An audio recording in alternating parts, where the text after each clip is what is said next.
এখন সন্ধ্যা 7:30। একটু পরেই শুনবেন সর্বশেষ বিশ্ব সংবাদ। আপনারা বিবিসি শুনছেন ঢাকায় FM 100, চট্টগ্রামে 88.8, রাজশাহীতে 88.8। আপনারা যেখানে আছেন, বিবিসি আপনার সাথেই আছে।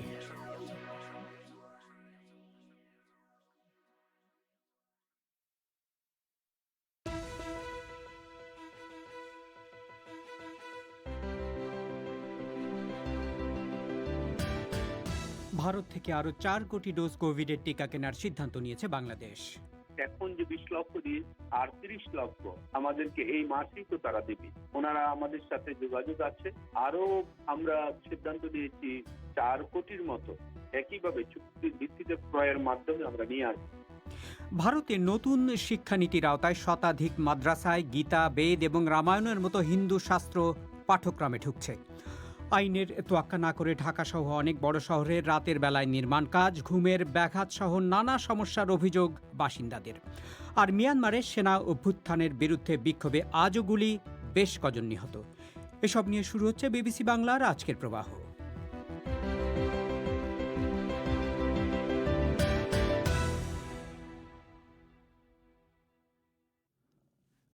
রেডিওতে শর্টওয়েভ এবং FM তরঙ্গের পাশাপাশি অনুষ্ঠান আপনারা লাইভ শুনতে পাচ্ছেন আমাদের ওয়েবসাইটে www.bbcbangla.com। আজকের প্রবাহে আপনাদের স্বাগত জানাচ্ছি শাকিল আনোয়ার। বাংলাদেশ সরকার ভারত থেকে নতুন করে আরও 4 কোটি ডোজ করোনা ভাইরাসের টিকা কেনার সিদ্ধান্ত নিয়েছে। স্বাস্থ্য সচিব আজ বিবিসিকে জানিয়েছেন, ভারতের সিরাম ইনস্টিটিউটের কাছ থেকে অক্সফোর্ড অ্যাস্ট্রাজেনিকার টিকার অতিরিক্ত এই 4 কোটি ডোজ কেনার চেষ্টা করা হচ্ছে। এর আগে বাংলাদেশ সিরাম ইনস্টিটিউটের সাথে 3 কোটি ডোজ কেনার যে চুক্তি করেছে, তার ভিত্তিতে গত 2 মাসে 70 লাখ ডোজ টিকা পাওয়া গেছে। এখন পর্যন্ত 45 লাখের বেশি মানুষ টিকা নেওয়ার জন্য নিবন্ধন করেছেন। বিশেষজ্ঞরা বলছেন, মানুষের মাঝে এখন আগ্রহ যে হারে বাড়ছে, তাতে টিকার যোগানে ঘাটতি হলে চাহিদা সামলানো কঠিন হতে পারে। এ বিষয়ে আরও জানাচ্ছেন ঢাকা থেকে আমাদের সংবাদদাতা কাদির কল্লোল। দেশে এখন করোনা ভাইরাসের টিকা নেয়ার বয়সসীমা 40 বছর রয়েছে। এই বয়সসীমার মধ্যেই প্রায় 4 কোটি মানুষকে টিকা দিতে হবে। স্বাস্থ্য মন্ত্রণালয় এই হিসাব দিচ্ছে। এছাড়া অগ্রাধিকার ভিত্তিতে দেশের শিক্ষক এবং বিশ্ববিদ্যালয়গুলোর আবাসিক হলে থাকা শিক্ষার্থীদের টিকা দেওয়ার পরিকল্পনা নেওয়া হয়েছে। কিন্তু এখন বাংলাদেশ সরকার বেসরকারি ঔষধ কোম্পানি বেক্সিমকোর মাধ্যমে ভারতের সিরাম ইনস্টিটিউট থেকে ত্রিপক্ষীয় চুক্তির ভিত্তিতে অক্সফোর্ড অ্যাস্ট্রাজেনেকার টিকার 3 কোটি ডোজ আনছে। তাতে একজনের 2 ডোজ করে 1.5 কোটি মানুষকে টিকা দেওয়া সম্ভব হবে। এছাড়া বিশ্ব স্বাস্থ্য সংস্থার কোভ্যাক্সের 1 কোটি 9 লাখ ডোজ টিকা বাংলাদেশ পাচ্ছে, যা চাহিদার তুলনায় যথেষ্ট নয় বলে বলা হচ্ছে। এমন প্রেক্ষাপটে আজ স্বাস্থ্য মন্ত্রণালয়ের এক বৈঠকে আরও 4 কোটি ডোজ টিকা কেনার সিদ্ধান্ত নেওয়া হয়েছে। স্বাস্থ্য মন্ত্রণালয়ের সচিব মোহাম্মদ আব্দুল মান্নান বলেছেন, ভারতের সিরাম ইনস্টিটিউট থেকেই আগের চুক্তির মাধ্যমেই এই টিকা আনার চেষ্টা করা হচ্ছে। যোগানটার ব্যাপারে আমরা একটু চিন্তিত তো আছি, তবে সার্বক্ষণিক যোগাযোগ আমরা রাখছি এবং এখন পর্যন্ত আমরা হতাশ হওয়ার মতো কোনো কিছু পাইনি। আমরা সিরাম ইনস্টিটিউট অফ ইন্ডিয়ার সাথে ভ্যাকসিনকোর মাধ্যমে যোগাযোগ আমরা রক্ষা করছি এবং তারা আমাদেরকে এখন যে 20 লক্ষ দিয়েছে আর 30 লক্ষ আমাদেরকে এই মাসেই তো তারা দেবে এবং এই মাসেই দেওয়ার কথা 50 লক্ষ। ওনারা আমাদের সাথে যোগাযোগ আছে। আরো আমরা সিদ্ধান্ত নিয়েছি 4 কোটির মতো একইভাবে চুক্তির ভিত্তিতে ক্রয়ের মাধ্যমে আমরা নিয়ে আসবো। সিরাম থেকে আমরা অ্যাস্ট্রাজেনেকার এটাই কথাই বলছি। আমরা তো এখন 3 কোটি পাচ্ছি, আরো অতিরিক্ত 3.5 কোটি 4 কোটি আমরা এরকম একটা আজকে সভাতে সিদ্ধান্তে পৌঁছেছি। এটি মাননীয় প্রধানমন্ত্রী নির্দেশ দিয়েছেন। তাহলে কি সিরামের সাথে আবার চুক্তি করতে হবে না ওই চুক্তিতেই এটা আমরা তো আশা করছি ওইটাই আগেরটাই কন্টিনিউ করা যেতে পারে এবং এটা আলোচনা সাপেক্ষ হবে। আমরা এটা কন্টিনিউ করব আমাদের এই ভ্যাকসিনেশনটা, এটা যাতে চেইনটাতে যাতে কখনো বাধাগ্রস্ত না হয় আমাদের এই দেওয়ার ক্ষেত্রে। এই জন্য আমরা ইন অ্যাডভান্স আমরা একটু এই ব্যবস্থা করে নিচ্ছি। আগের চুক্তি অনুযায়ী সিরাম ইনস্টিটিউট 3 কোটি ডোজের মধ্যে প্রতি মাসে 50 লাখ করে সরবরাহ করার কথা বলেছিল, কিন্তু গত জানুয়ারি মাসে প্রথম চালানে 50 লাখ ডোজ দিলেও পরের মাসে তারা 20 লাখ ডোজ টিকা দিয়েছে। চুক্তি অনুযায়ী সরবরাহ ঠিকমতো পাওয়া যাবে কিনা এ ব্যাপারে কথা বলতে চাইলে ঢাকায় বেক্সিমকোর কর্মকর্তা রাব্বুর রেজা কোনো মন্তব্য করেননি। ঢাকা বিশ্ববিদ্যালয়ের স্বাস্থ্য অর্থনীতি ইনস্টিটিউটের পরিচালক অধ্যাপক নাসরিন সুলতানা মনে করেন, শুধু সিরাম ইনস্টিটিউটের উপর নির্ভর না করে বিকল্প উপায় থেকে এখনই টিকার সংগ্রহ না বাড়ালে সমস্যা হতে পারে। শুরুতে মানুষের মধ্যে যেটা আতঙ্ক ছিল ভ্যাকসিন দিব কি দিব না, বাট দেওয়া যখন শুরু হয়েছে তখন দেখতে পাচ্ছি মানুষজনের মধ্যে যে আগ্রহটা শুরুতে যেমন ছিল পরে আস্তে আস্তে বেড়েছে। ডেইলি এখন যেভাবে বাড়ছে একদম যদি বাড়ে তাহলে যারা ফার্স্ট ডোজ দিয়েছে তারাই সবাই সেকেন্ড ডোজ পাবে কিনা এক সন্দেহ আছে, কারণ আমাদের তো সাপ্লাই সেই পরিমাণ নেই। স্বাস্থ্য সচিব মোহাম্মদ আব্দুল মান্নান বলেছেন, বিশ্ব স্বাস্থ্য সংস্থার অনুমোদন আছে এবং পরীক্ষিত এই দুটি বিষয় বিবেচনায় নিয়ে বাংলাদেশ টিকা সংগ্রহ করছে। সে কারণে অক্সফোর্ড অ্যাস্ট্রাজেনেকার টিকার উপরই নির্ভর করতে হচ্ছে বলে তিনি উল্লেখ করেন। জনসন এন্ড জনসন তাদের নিজেদের দেশের বাইরে কোথাও তারা সাপ্লাই দেওয়ার বা বিক্রি করার তারা এখন পর্যন্ত কোনো সিদ্ধান্ত নেয়নি। আমরা চেষ্টাও করছি, আমরা যে অন্যান্য দেশের সাথে করি নাই তা না, কিন্তু আমাদের টেম্পারেচারের সাথে মিলতে হবে। আমরা তো ফাইজার আনতে পারছি না, তো স্পুটনিকের সাথে তারা WHO এর কোনো অনুমোদন নেয়নি। আমরা ভারত বায়োটেক ওরা এখানে করতে চাই, ট্রায়ালে যেতে চাই, কিন্তু ট্রায়াল আমরা আমাদের মানুষের উপর যে আমরা ট্রায়াল দিতে চাচ্ছি না। এবং মাননীয় প্রধানমন্ত্রী সবসময় একটি কথা বলছেন, ভ্যাকসিন নিয়ে বাংলাদেশে নতুন করে কোনো ট্রায়াল করে মানুষের জীবন নেওয়ার কোনো রিস্ক নেওয়া যাবে না। যেগুলো ট্রায়াল হয়ে আছে পরীক্ষিত, এইগুলোই আমরা নেই। কর্মকর্তারা জানিয়েছেন, বাংলাদেশের আরও টিকা কেনার জন্য বিদেশি দাতা সংস্থাগুলো প্রায় $350 কোটি অর্থ সহায়তা দেওয়ার আগ্রহ দেখিয়েছে। কাদির কল্লোল। বাংলাদেশের রাজধানী ঢাকাসহ বড় শহরের অনেক বাসিন্দা বলছেন যে রাতের বেলা নির্মাণ কাজ, উঁচু শব্দে মাইক ব্যবহার সহ নানা রকম শব্দ দূষণের কারণে ঘুমের ব্যাঘাতসহ নানা ধরনের সমস্যায় ভুগছেন তারা। তারা বলছেন যে উপায় না দেখে আপোষ করে নিতে হচ্ছে তাদের। এ সম্পর্কে বিস্তারিত শুনবেন অনুষ্ঠানের কিছুক্ষণ পর। ভারতে নতুন জাতীয় শিক্ষানীতির আওতায় দেশের শতাধিক মাদ্রাসায় গীতা, বেদ বা রামায়ণের মতো হিন্দু ধর্মগ্রন্থ পাঠ্যক্রমে অন্তর্ভুক্ত করা হচ্ছে।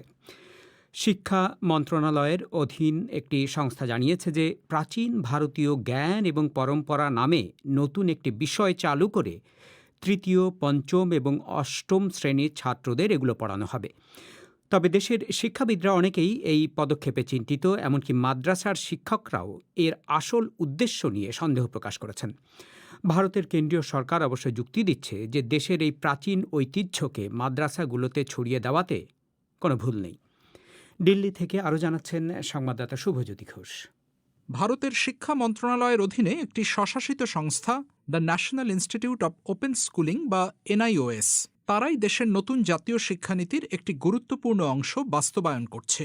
NIOS সম্প্রতি ভারতীয় জ্ঞান পরম্পরা নামে 15টি কোর্স তৈরি করেছে, যার আওতায় বেদ, যোগা, রামায়ণ, ভগবদ্গীতা, সংস্কৃত ভাষা, পাণিনির গাণিতিক সূত্র ইত্যাদি নানা বিষয় রয়েছে। সেই স্টাডি মেটেরিয়াল আনুষ্ঠানিকভাবে প্রকাশ করতে গিয়ে দেশের শিক্ষামন্ত্রী রমেশ পোখরিয়াল বলেছেন, हमारी संस्कृति ने हमको हमेशा बोला, हमारे वेदों ने, हमारे पुराणों ने, हमारे उपनिषदों में हमेशा बोला। তাঁর কথায় আমাদের বেদ, পুরাণ, উপনিষদ যে সংস্কৃতির শিক্ষা দিয়েছে তা অমূল্য। এই সুফলকে আমরা মাদ্রাসাগুলোতে এমনকি দেশের বাইরেও ভারতীয়দের কাছে ছড়িয়ে দিতে চাই। ফলে NIOS এর এই পদক্ষেপকে ছোট করে দেখা যাবে না। NIOS ने आज ये पहल की है, ये छोटी पहल नहीं है। কিন্তু এই পদক্ষেপ মাদ্রাসাগুলোতে ইতিবাচক প্রভাব ফেলবে কিনা তা নিয়ে শিক্ষাবিদরা অনেকেই রীতিমতো সন্দিহান। Look, madrasa is something which is not part of formal education. So, introducing something, in a multicultural, in a diverse society. দিল্লিতে জামিয়া মিলিয়া ইসলামিয়া বিশ্ববিদ্যালয়ের প্রবীণ অধ্যাপক অমরিন্দর আনসারি যেমন BBC বাংলাকে বলছিলেন, প্রথমত মাদ্রাসাগুলো সংগঠিত শিক্ষা খাতের ভেতরে পড়ে না। সেখানে একটা বহুত্ববাদী সংস্কৃতির দেশে এরকম কিছু চালু করতে গেলে সেটা কিন্তু জোর করে চাপিয়ে দেওয়া হিসেবেই দেখা হবে। মাদ্রাসাগুলোর স্বশাসনেরই বাকি হবে। হ্যাঁ, বেদ, গীতা, রামায়ণের বদলে যদি ভারতীয় ধর্ম বলে একটা বিষয় চালু করা হতো, যেখানে দেশের সব ধর্মের শিক্ষাই থাকবে, সেটা হয়তো মেনে নেওয়া যায়। মাথায় রাখতে হবে, ধর্ম আর ধর্মগ্রন্থ কিন্তু দুটো সম্পূর্ণ আলাদা বিষয়। বিশ্ব হিন্দু পরিষদের সর্বভারতীয় নেতা সুরেন্দ্র জৈন আবার সরকারের পদক্ষেপকে স্বাগত জানিয়ে যুক্তি দিচ্ছেন, গীতা, রামায়ণ, বেদকে আসলে শুধু হিন্দুদের ধর্মগ্রন্থ হিসেবে দেখাটাই ভুল। It is most unfortunate that scriptures like Gita, Veda, Purana, they are considered as Hindu scriptures only. Actually, there is nothing. Doctor Jain বিবিসিকে বলছিলেন, এগুলোকে শুধু হিন্দুদের বলে চিহ্নিত করাটা দুর্ভাগ্যজনক, কারণ এই গ্রন্থগুলো বিশ্বজনীন মানবতার কথা বলে। আমরা মনে করি এই গ্রন্থগুলো যে মূল্যবোধের শিক্ষা দেয় তা পড়ানোটা ভারতে বসবাসকারী প্রত্যেকের জন্য বাধ্যতামূলক হওয়া উচিত। Made compulsory the teachings of Gita, Ramayana, Veda, etc. to all human beings living in India. কিন্তু ভারতের মাদ্রাসাগুলো কি তার ছাত্রদের এই সব ধর্মগ্রন্থ পড়াতে রাজি? পশ্চিমবঙ্গের মুর্শিদাবাদ জেলায় নাজবুল হক হাই মাদ্রাসার প্রধান শিক্ষক মোহাম্মদ আলাউদ্দিন ব্যক্তিগতভাবে মনে করেন এইসব গ্রন্থে আপত্তিকর কিছু নেই। কারণ সেখানে তো খারাপ কিছু নেই, হিন্দু ধর্মে কোথাও কিছু খারাপ আছে? কোথাও নেই। এটা কোনো মানুষ যদি বলে থাকে সেটা তার ভুল ধারণা। যেগুলা কেউ কিছুই করছে সেটা খারাপ ভাবে ব্যবহার করছে, তাছাড়া কোনো ধর্মগ্রন্থে খারাপ কিছু নেই। কিন্তু সেই সঙ্গেই তিনি যোগ করছেন, তারা মাদ্রাসায় বাধ্যতামূলকভাবে কোনো ধর্মশিক্ষা দেন না, ফলে জোর করে কোনো ধর্মীয় শিক্ষা চাপিয়ে দিতে গেলে তার ফল ভালো নাও হতে পারে। এখানে শাস্ত্র না, এখানে পড়াশোনা করানো হয়। যেমন অ্যারাবিক আছে, অ্যারাবিকটা শুধু ল্যাঙ্গুয়েজ হিসাবে আছে, ওখানে কোনো ধর্মের বিষয় নেই। কেউ নিতেও পারে, কেউ না নিতেও পারে, এটা তার ব্যক্তিগত ব্যাপার। শিক্ষা ব্যবস্থায় কোনো থাকলে সমস্যা হতেও পারে, না হতে পারে, সেটা বলা খুব কঠিন। এ বিষয়ে কোনো মন্তব্যটা না করাই ভালো। এনআইওএস অবশ্য আশ্বাস দিচ্ছে, মাদ্রাসার কোনো ছাত্রকেই জোর করে কোনো বিষয় নিতে বাধ্য করা হবে না। উন্মুক্ত শিক্ষা পদ্ধতিতে তাদেরও অধিকার থাকবে তারা বেদ, গীতা, পাণিনির সূত্র পড়বে কিনা সেটা বেছে নেওয়ার। শুভজ্যোতি ঘোষ। বাংলাদেশে ফেসবুকে আজ কি কি বিষয় নিয়ে মানুষ প্রধানত তর্ক বিতর্ক করছেন সে সম্পর্কে শুনবেন অনুষ্ঠানের কিছুক্ষণ পর। তার আগে সংক্ষিপ্ত বিশ্ব সংবাদ পুলক গুপ্তের কাছে। মিয়ানমারে নির্বাচিত সরকার পুনরুদ্ধারের আন্দোলনে নিরাপত্তা বাহিনী ও বিক্ষোভকারীদের মধ্যে উপর্যুপরি রক্তাক্ত সংঘর্ষের ঘটনায় বেশ কিছু মানুষ নিহত হয়েছে। মৃত্যুর খবর পাওয়া গেলেও মান্দালয়, মানিওয়া এবং মেইনগিয়ান থেকে এসব খবরের সত্যতা নিশ্চিত করা হয়নি। এসব জায়গায় প্রত্যক্ষদর্শীরা বলেছেন যে সৈন্যরা হুঁশিয়ারি না দিয়েই গুলি চালিয়েছে। সামাজিক মাধ্যমে বন্দুকের গুলিতে নিহত 14 বছরের এক কিশোরের মৃতদেহের ছবি পোস্ট করা হয়েছে। বৃহত্তম শহর ইয়াঙ্গনে একজনের মৃত্যুর খবর পাওয়া গেছে, যদিও সেখানে বিক্ষোভকারীদের ছত্রভঙ্গ করতে মূলত কাঁদানে গ্যাস ছোড়া হয়। জার্মানির সংবাদ মাধ্যম খবর দিয়েছে যে দেশটির অভ্যন্তরীণ গোয়েন্দা সংস্থা প্রধান বিরোধী দল এএফডিকে সন্দেহভাজন চরমপন্থী সংগঠন হিসেবে চিহ্নিত করেছে। গত 2 বছর ধরে তারা দলটির কার্যকলাপের উপরে নজর রাখছিল এবং 1000 পৃষ্ঠার একটি দলিল তৈরি করে তারা সেখানে দলটির উগ্র ডানপন্থী কর্মকাণ্ডের তথ্য প্রমাণ তুলে ধরেছে। দ্বিতীয় বিশ্বযুদ্ধের পর এই প্রথম দেশটির জাতীয় সংসদে আসনপ্রাপ্ত একটি রাজনৈতিক দলকে এই ধরনের তকমা দেয়া হলো। এএফডি এই সিদ্ধান্ত বদলের চেষ্টা করছে। আন্তর্জাতিক বিশাল অডিট প্রতিষ্ঠান ডেলয়েট মালয়েশিয়ার 1MDB অর্থ কেলেঙ্কারিতে তাদের সংশ্লিষ্টতার অভিযোগে দাবি করা ক্ষতিপূরণ বাবদ $8 কোটি মালয়েশিয়া সরকারকে দিতে সম্মত হয়েছে। মালয়েশিয়ার রাষ্ট্রীয় বিনিয়োগ তহবিল থেকে $400 কোটি বেশি অর্থের কোনো হদিশ পাওয়া যাচ্ছিল না। গত বছর জুলাই মাসে বিনিয়োগ ব্যাংক গোল্ডম্যান স্যাক্স এই জাল বিনিয়োগ প্রকল্প উৎসাহিত করার ব্যাপারে তাদের ভূমিকার জন্য মালয়েশিয়া সরকারকে প্রায় $400 কোটি ক্ষতিপূরণ দিয়েছে। মস্কো বলছে রাশিয়ার ওপর মঙ্গলবার আরোপিত আমেরিকার নতুন নিষেধাজ্ঞা তাদের ভাষায় বাইডেন প্রশাসনের রাশিয়া বিরোধী বৈরী মনোভাবেরই প্রমাণ। রুশ পররাষ্ট্র মন্ত্রণালয় বলছে তারা নীতিগতভাবে এর জবাব দেবে, তবে একই ধরনের পাল্টা পদক্ষেপ তারা নেবে না। রুশ সরকারের শীর্ষ সমালোচক আলেক্সেই নাভালনিকে আমেরিকার ব্যাখ্যায় ক্রেমলিনের হত্যার চেষ্টার কারণে যুক্তরাষ্ট্র কিছু রুশ কর্মকর্তা, ব্যবসা এবং অন্যান্য প্রতিষ্ঠানকে নিষিদ্ধ ঘোষণা করেছে। ইরাকে মার্কিন এবং কোয়ালিশন বাহিনীর সদস্যরা মোতায়েন রয়েছে এমন একটি সেনা ঘাঁটিতে রকেট হামলা হয়েছে। কমপক্ষে 10টি রকেট ঘাঁটিতে এসে পড়ে। নিরাপত্তা বাহিনীর সূত্রে জানা গেছে যে আইন আল আসাদ ঘাঁটিতে এই হামলার সময় কোয়ালিশন বাহিনীর সাথে কর্মরত একজন বেসামরিক লোক হৃদযন্ত্রের ক্রিয়া বন্ধ হয়ে মারা গেছে। গত 3 সপ্তাহের মধ্যে পশ্চিমা সামরিক স্থাপনায় এটি 4র্থ হামলা। ইরান সমর্থিত মিলিশিয়ারা এসব হামলার জন্য দায়ী বলে সন্দেহ করা হচ্ছে। করোনা ভাইরাস পরীক্ষার একটি কেন্দ্রের বাইরে বিস্ফোরক পেতে রাখার এক ঘটনার তীব্র নিন্দা করেছে নেদারল্যান্ডসের সরকার। ভোরের দিকে ধাতব পাত্রে লুকানো বিস্ফোরকটি ফেটে গেলে ওই পরীক্ষা কেন্দ্রের জানালার কাঁচ ভেঙে পড়ে, তবে কেউ আহত হয়নি। নেদারল্যান্ডসের পুলিশ সন্দেহ করছে যে বোভেন কার্সপেল শহরের ওই কোভিড পরীক্ষা কেন্দ্রটিকে হামলার টার্গেট করা হয়েছিল। করোনা ভাইরাস লকডাউন নিয়ে নেদারল্যান্ডসে অনেক প্রতিবাদ বিক্ষোভ হয়েছে। পুলক গুপ্ত। ওদিকে ঢাকা থেকে পাওয়া এক খবরে জানা গেছে যে বাংলাদেশের ডিজিটাল নিরাপত্তা আইনের আওতায় এক মামলায় প্রায় 1 বছর আগে আটক হওয়া কার্টুনিস্ট আহমেদ কবির কিশোরকে অবশেষে জামিন দিয়েছে ঢাকার হাইকোর্ট। আজ এক আদেশে কিশোরকে 6 মাসের জন্য জামিন দেওয়া হয়। তার বিরুদ্ধে গুজব ও মিথ্যা তথ্য ছড়ানো ছাড়াও জাতির জনকের প্রতিকৃতি, জাতীয় সঙ্গীত এবং জাতীয় পতাকাকে অবমাননার অভিযোগ আনা হয়েছিল। কার্টুনিস্ট কিশোরের ভাই আহসান কবির বিবিসি বাংলাকে জানিয়েছেন যে উচ্চ আদালত কার্টুনিস্ট কিশোরকে 6 মাসের জামিন দিয়েছেন। এর আগে ওই কার্টুনিস্ট এবং একই মামলায় আসামি মুশতাক আহমেদের 6 বার জামিন আবেদন নাকচ করা হয়েছিল আদালতে। মুশতাক আহমেদ কারাগারে থাকাকালে গত বৃহস্পতিবার মারা যান। তার মৃত্যুর পর ডিজিটাল নিরাপত্তা আইন এবং তার প্রয়োগ নিয়ে বাংলাদেশের নতুন করে বিতর্ক শুরু হয়েছে। আপনারা শুনছেন বিবিসি বাংলার সন্ধেবেলার অধিবেশন প্রবাহ। এবারে খেলার খবর।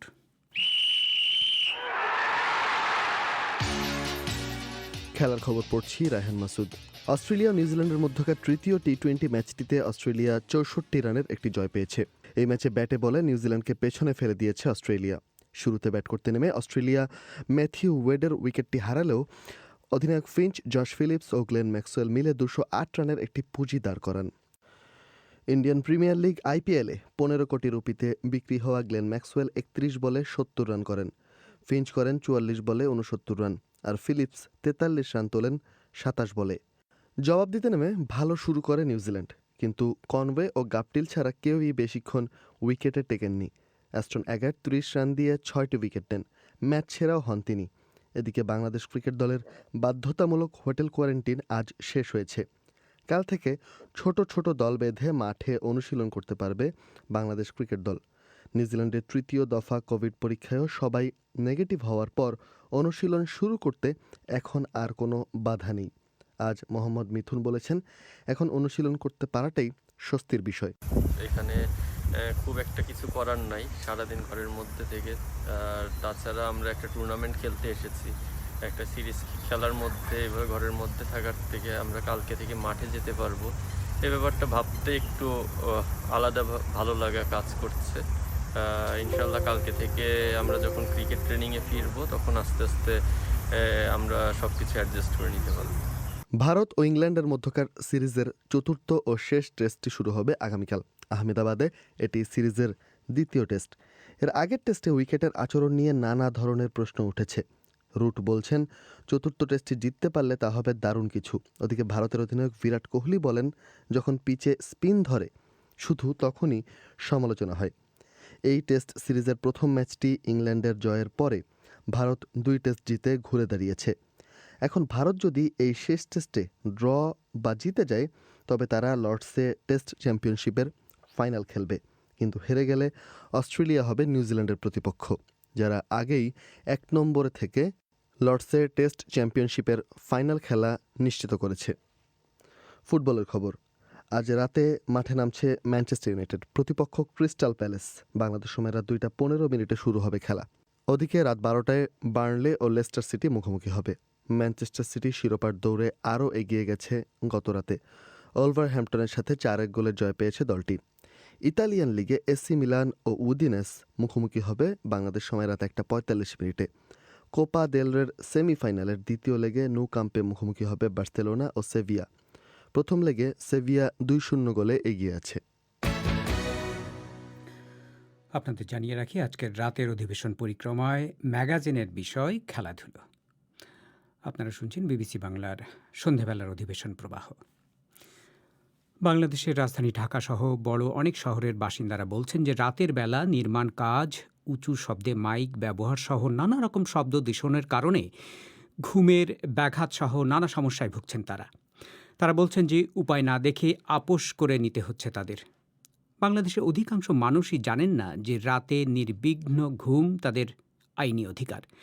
এতে ব্যাঘাত হলে কার কাছে অভিযোগ করতে হবে সে সম্পর্কেও তাদের কোনো ধারণা নেই।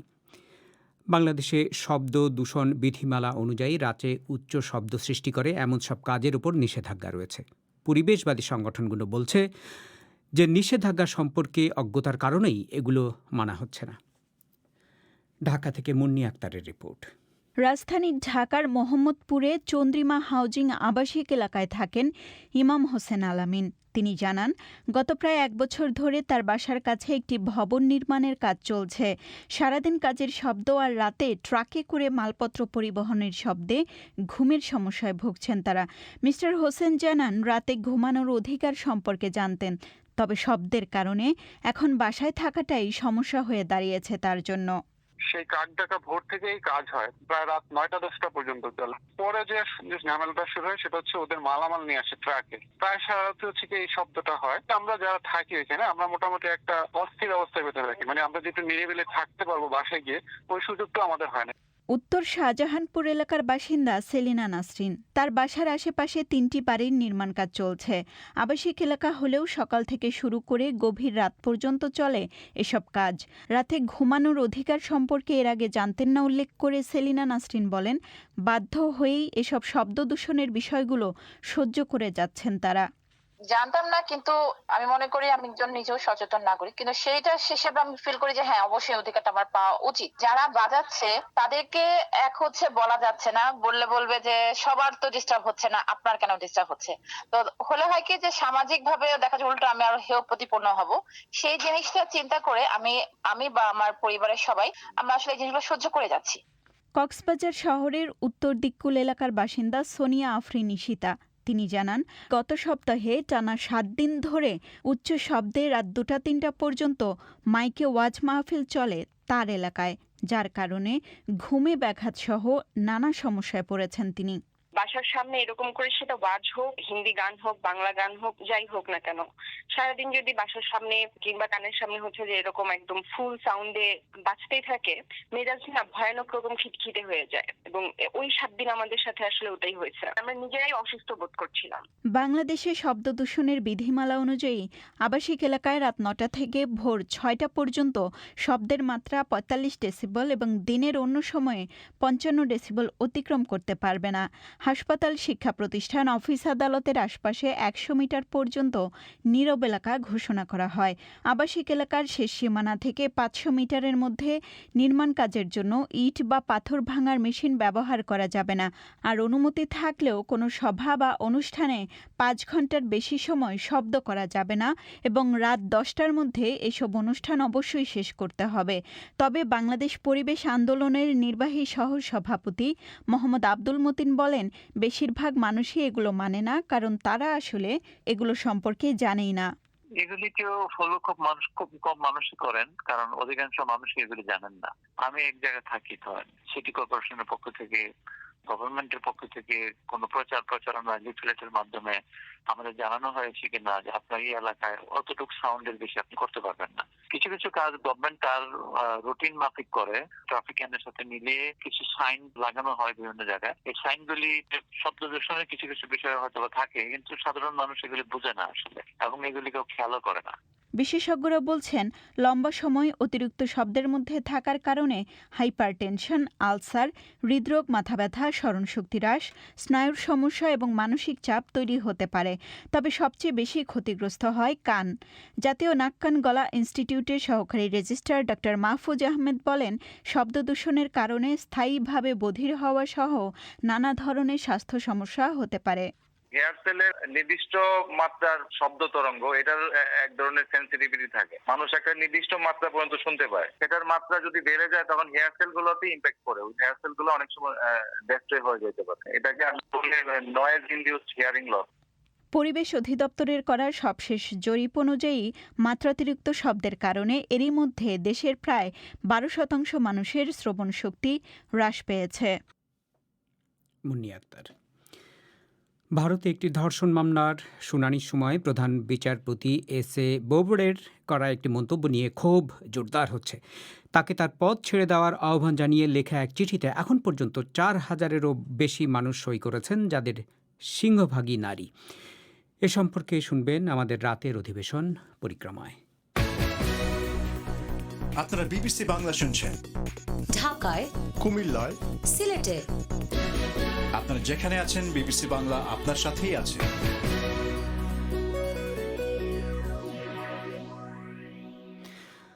বাংলাদেশের ফেসবুকে আজ প্রধানত কি বিষয় নিয়ে মানুষজন তর্ক বিতর্ক করছেন, এখন চলুন শোনা যাক তা নিয়ে ফয়সাল তিতুমিরের কাছে। ধন্যবাদ শাকিল। সামাজিক যোগাযোগ মাধ্যমে যেসব বিষয় নিয়ে আলোচনা হচ্ছে আজ সেগুলো জানিয়ে দিতে হাজির হয়েছি আমি ফয়সাল তিতুমির, এবং আমার সঙ্গে আছেন আমি রায়হান মাসুদ। ডিজিটাল নিরাপত্তা আইন সপ্তাহব্যাপী ছিল আলোচনার শীর্ষে, এখনও পর্যন্ত আছে আলোচনায়। এই আইন বাতিলের জন্য ২৬শে মার্চের একটি আলটিমেটাম দিয়েছে নাগরিক সমাজ। আজ এক সমাবেশ ও পদযাত্রা থেকে এই দাবি জানিয়ে বলা হয়, এই সময়ের মধ্যে দাবি পূরণ না হলে প্রধানমন্ত্রীর কার্যালয় অবরোধ করা হবে। নানান মন্তব্য আছে এ বিষয়ে। ঠিক তাই, এবং অনেকে কিন্তু রায়হান পুরোপুরি বাতিল না করারও দাবি তুলছেন। যেরকম ফরহাদ হোসেন লিখেছেন, নিরাপত্তা যদি অনিরাপদের কারণ হয় তাহলে তো বাতিল হওয়াই শ্রেয়।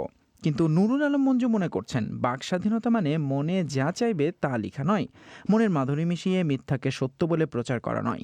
কোথাকার নাগরিক সমাজ কোথায় কি বলল তা বিবেচ্য নয়, ওদের কথায় রাষ্ট্র চলে না। নাগরিকের সুরক্ষা দেয়া রাষ্ট্রের কাজ, আমাদের দেশের জন্য ডিজিটাল নিরাপত্তা আইন জরুরি। রায়হান উদ্দিন নামের একজন কমেন্ট করেছেন, ২৬শে মার্চের মধ্যে ডিজিটাল নিরাপত্তা আইনটি বাতিল করে দেশকে, দেশের মানুষকে আক্ষরিক অর্থেই স্বাধীনতার ৫০ বছর পূর্তি উদযাপন করার সুযোগ দেয়া হোক। ওদিকে সৈকত কবিরের মন্তব্য, বাতিল করা না হলেও যে ধারাগুলোর বিষয়ে নাগরিক সমাজ ও সাংবাদিক সম্প্রদায় আপত্তি জানাচ্ছে সেই ধারাগুলো বাতিল করা হোক। এদিকে আরেকটি খবর যা মানুষের মধ্যে নানান ধরনের প্রতিক্রিয়া সৃষ্টি করেছিল প্রায় ৫ বছর আগে, সেই খবরটি আজকে আলোচনায় এসেছে। সেটি হলো চুয়াডাঙ্গায় সরকারি প্রতিষ্ঠানে নির্মাণ কাজে রডের পরিবর্তে বাঁশ ব্যবহারের অভিযোগ। কারণ সেই মামলায় ৪ আসামির বিরুদ্ধে রোববার অভিযোগ গঠন করেছেন আদালত, এবং ৫ বছর পর কিন্তু এর বিচার কাজ শুরু হলো। এই খবরেও আছে নানা ধরনের মন্তব্য, বেশিরভাগই ঠাট্টার ছলে। আবু সালেক লিখেছেন, বুদ্ধি আছে, শুধু হরাইজন্টাল স্ট্রাকচারে বাঁশ দিয়েছে, ভার্টিক্যালে রডই দিয়েছে, কনফার্ম সিভিল ইঞ্জিনিয়ারের কাজ, খুবই দূরদর্শিতার পরিচয় দিয়েছে। ফারুক হোসেন লিখেছেন, বাঁশ ব্যবহারে যে কনস্ট্রাকশন কাজ করা যায় তার আবিষ্কারের ফলে আমরা গর্বিত, এদেরকে পদক দেন, জোর দাবি জানাচ্ছি। এরকমই আসলে মজার মন্তব্য কিন্তু রায়হান। আরেকটি খবর আজকে বেশ ট্রেন্ডিং ছিল, হজ পালন করতে হলে করোনা ভাইরাসের টিকা নিতে হবে। সৌদি আরবের স্বাস্থ্য মন্ত্রণালয় এই ঘোষণা দিয়েছে দেশটির একটি সংবাদপত্রে প্রকাশিত প্রতিবেদনের বরাত দিয়ে বার্তা সংস্থা রয়টার্স আজ বুধবার এই তথ্য জানিয়েছে। সৌদি আরবের স্বাস্থ্যমন্ত্রী বরাত দিয়ে খবরটি প্রকাশ করেছে সেখানকার স্থানীয় ওকাজ নামের সংবাদপত্র। খবরে বলা হচ্ছে, যারা করোনার টিকা নেবেন এবার শুধু তারাই পবিত্র হজ পালন করতে পারবেন। এই খবরের নিচে আছে নানা ধরনের মন্তব্য। সাকিব সাদ লিখেছেন, যাদের বয়স ৪০-এর কম কিন্তু হজে যাওয়ার পরিকল্পনা করছে তাদের জন্য কি ব্যবস্থা নেবে বাংলাদেশ সরকার? আর অনেক দেশ তো টিকা কার্যক্রম শুরু করেনি, তাহলে ওই সকল দেশগুলো থেকে কি হজ করতে যেতে পারবে না? অনেক প্রশ্ন আছে এরকম। তবে আব্দুস সাত্তারের মন্তব্য, যার জন্যই তো আমরা সপরিবারে করোনা ভ্যাকসিনের টিকা নিয়ে তৈরি হচ্ছি। ওদিকে বাংলাদেশের একটি পত্রিকার ফেসবুক পাতার একটি ছবিও ছিল আজ আলোচনায়। মেয়র হানিফ ফ্লাইওভারের নিচে সড়ক বিভাজনে দীর্ঘদিন ধরে থাকেন সিটি কর্পোরেশনের পরিচ্ছন্নতা কর্মী নূরজাহান বেগম। উচ্ছেদ অভিযানে তার অস্থায়ী ঘর ভাঙার সময় তিনি নির্বাহী ম্যাজিস্ট্রেটের কাছে ঘর না ভাঙার অনুরোধ করেন হাত জোর করে। এবং সেই ছবিটি কিন্তু বেশ শেয়ার হচ্ছে, নানান মন্তব্য আসছে। যেরকম মাহবুবুর আলম সোহাগ লিখেছেন, প্রভাবশালীদের বাড়ির গেট পর্যন্ত যাওয়ার ক্ষমতা নেই, সকল ক্ষমতায় দেখায় গরিবকে। এই দেশটা কোনো দিনও গরিব বান্ধব ছিল না, সামনে হবেও না। লিজা সরওয়ার লিখেছেন, সরকার অনেক গৃহহীন মানুষকে বাড়ি বানিয়ে দিয়েছে, এদেরও তেমন বাড়ি বানিয়ে দেয়া হোক। শামসুল ইসলাম মমিন লিখেছেন, আফসোস রোহিঙ্গারা পায় ভাষাঞ্চর আর আমাদের কপালে জোটে না সামান্য মাথা গোজার ঠাই। হায়রে ডিজিটাল বাংলাদেশ। এদিকে চাঁদপুর জেলার একটি খবরও ছিল দিনভর আলোচনায়, যেখানে দেখা যাচ্ছে চাঁদপুর শহরে পুলিশের এক ঝটিকা অভিযানে ৪৭ জন কিশোরকে আটক করা হয়েছে। এবং এই খবর নিয়েও কিন্তু নানান আলোচনা সমালোচনা চলছে। যেরকম মোহাম্মদ রাশেদুল ইসলাম রাসেল লিখেছেন, এটা বেআইনি, বরং কোনো ক্রাইম হয় কিনা তার নজরদারি হতে পারে।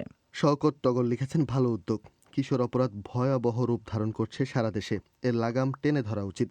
দিনভর সামাজিক যোগাযোগ মাধ্যমে যেসব বিষয় আলোচনায় ছিল তা এ পর্যন্তই। ধন্যবাদ সবাইকে। ফয়সাল তিতুমির, রায়হান মাসুদ। অধিবেশন শেষ করার আগে খবরের প্রধান অংশগুলো আরেকবার আপনাদের জানিয়ে দিচ্ছি। ভারত থেকে আরও ৪ কোটি ডোজ কোভিডের টিকা কেনার সিদ্ধান্ত নিয়েছে বাংলাদেশের সরকার।